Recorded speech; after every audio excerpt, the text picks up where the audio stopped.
Eto na, Bianca, dahil mula kay Romeo, pupunta naman tayo sa isang teen housemate na hindi nabigyan ng pagkakataon na maging close sa kanyang ama. Kung bakit, panoorin nyo.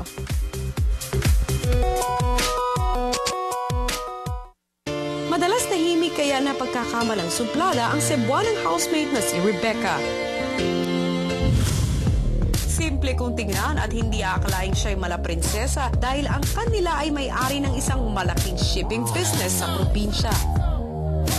Saganang buhay ang nakagisnan pero noong nakaraang buwan lang ay isang dagok ang kanyang naranasan nang sumakabilang buhay ang kanyang pinakamamahal na ama. Sa kabila ng pinagdadaanan, nanatili siyang masiyahin at palaban. Natutunan niyang lahat ng gusto at pangarap ay dapat pagsikapan. Nagsimula sa pagbili ng sariling gitara para pagbigyan ang hilig niya sa musika. Walang problema o estado sa buhay ang pipigil sa heiress wonder ng Cebu, Rebecca.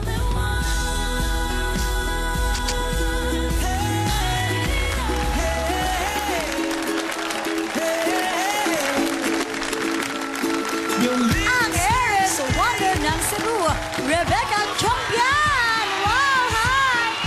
Oy, ang sweet. Nag-kiss siya kay Ate Mariel. Let's go to the center. Alright. Yung t-shirt niya may Becca Loves Cebu. Pero alam nyo, mga kapamilya, sa ngalan po ni Kuya at sa lahat sa amin dito na bumubuo ng Pinoy Big Brother, nakikiramay kami sa pagdadalamhati ng iyong pamilya dahil sa kalagitnaan po ng final screening ng PBB, yumao po ang kanyang pinakamamahal na ama.